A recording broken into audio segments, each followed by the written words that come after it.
ಸತ್ಯಂ ಶಿವಂ ಸುಂದರಂ. ನಾನು ಸಖತ್ ಹರಿಶ್ಚಂದ್ರ. ಮತ್ತೊಮ್ಮೆ ಮದುವೆಯಾದ ತರುಣ್ ಸೋನಲ್. ಕ್ರಿಶ್ಚಿಯನ್ ಸಂಪ್ರದಾಯದಂತೆ ಮಂಗಳೂರಿನಲ್ಲಿ ತರುಣ್ ಸೋನಲ್ ಮದುವೆ. ಇಂಥ ನ್ಯೂಸ್ಗಳನ್ನು ನೀವು ಇತ್ತೀಚೆಗೆ ನ್ಯೂಸ್ ಚಾನೆಲ್ಗಳಲ್ಲಿ ಫ್ಲ್ಯಾಶ್ ಆಗಿರುವುದನ್ನು ನೋಡಿರ್ತೀರಾ.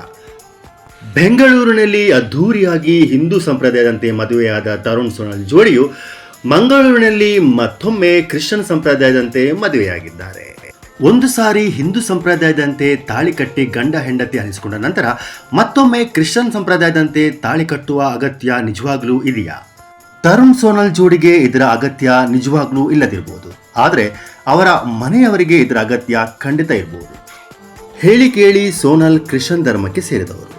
ಅದರಲ್ಲೂ ನಾನು ನೋಡಿದ ಪ್ರಕಾರ ಮಂಗಳೂರಿನ ಕ್ರಿಶ್ಚಿಯನರು ತಮ್ಮ ಮಕ್ಕಳನ್ನು ಇತರ ಧರ್ಮದ ಸಂಪ್ರದಾಯದಂತೆ ಮದುವೆ ಮಾಡಿಕೊಡಲು ಯಾವತ್ತೂ ಒಪ್ಪುವುದಿಲ್ಲ.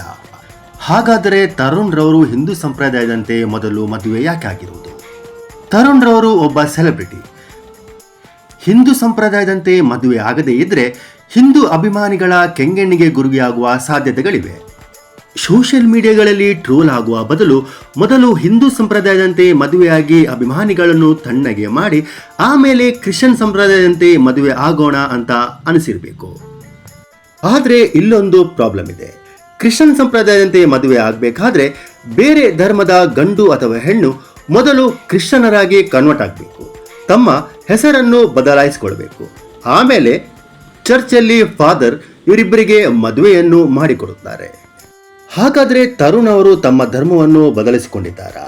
ತಮ್ಮ ಹೆಸರನ್ನು ಚೇಂಜ್ ಮಾಡಿಕೊಂಡಿದ್ದಾರಾ? ಸೋಷಿಯಲ್ ಮೀಡಿಯಾದಲ್ಲಿ ಕೆಲವು ತರಲೆಗಳು ತರುಣ್ ರವರು ತಮ್ಮ ಹೆಸರನ್ನು ಥೋಮಸ್ ಅಂತ ಬದಲಿಸಿಕೊಂಡಿದ್ದಾರೆ ಅಂತೇಳಿ ಗೇಲಿ ಮಾಡ್ತಾ ಇದ್ದಾರೆ. ಇದು ಸುಮ್ಮನೆ ಜೋಕ್ ಆಫ್ ದ ಪಾರ್ಟ್ ಆಗಿರ್ಬೋದು, ಆದರೆ ಕ್ರಿಶ್ಚಿಯನ್ ಸಂಪ್ರದಾಯದಂತೆ ಮದುವೆ ಆಗಬೇಕಾದ್ರೆ ಹೆಸರನ್ನು ಬದಲಾಯಿಸುವ ಅಗತ್ಯವಂತೂ ಖಂಡಿತ ಇದೆ. ಇನ್ನು ಪಾಶ್ಚಿಮಾತ್ಯ ರಾಷ್ಟ್ರದ ಕ್ರಿಶ್ಚಿಯನರು ತಾಳಿ ಕಟ್ಟೋದಿಲ್ಲ, ಆದರೆ ಭಾರತೀಯ ಕ್ರಿಶ್ಚಿಯನರು ಹಿಂದೂಗಳ ಕೆಲವು ಸಂಪ್ರದಾಯವನ್ನು ಅನುಕರಿಸುತ್ತಾರೆ. ಅದು ಗಂಡಿನ ಕಡೆಯವರು ಸಾರಿ ತಂದುಕೊಡುವುದಾಗಿರಬಹುದು, ಗಂಡು ಹೆಣ್ಣಿಗೆ ತಾಳಿ ಕಟ್ಟುವುದಾಗಿರಬಹುದು. ಇಂತಹ ಹಿಂದೂ ಸಂಪ್ರದಾಯವನ್ನ ಕ್ರಿಶ್ಚಿಯನರು ತಮ್ಮ ಮದುವೆಯಲ್ಲಿ ಅನುಕರಿಸುತ್ತಾರೆ. ಪ್ರೀತಿ ಮಾಡಬಾರದು, ಮಾಡಿದರೆ ಜಗಕ್ಕೆ ಹೆದರಬಾರದು ಅಂತ ಹೇಳಿ ರವಿಮಾಮ ಯಾವತ್ತೋ ಹೇಳಿದ್ದಾರೆ. ಪ್ರೀತಿ ಮಾಡಿದ ನಂತರ ಯಾವ ಸಂಪ್ರದಾಯವಾದರೇನು ಮದುವೆ ಆಗುವುದು ಮುಖ್ಯ. ಲೋಕವನ್ನು ಖುಷಿಪಡಿಸಿ ಎರಡೆರಡು ಬಾರಿ ಮದುವೆ ಆಗುವುದಕ್ಕಿಂತ ಕೋರ್ಟ್ ಮದುವೆಯಾಗಿ ಒಂದು ದೊಡ್ಡ ಗ್ರ್ಯಾಂಡ್ ರಿಸೆಪ್ಷನ್ ಅನ್ನೇ ಆರ್ಗನೈಸ್ ಮಾಡಬಹುದಿತ್ತು.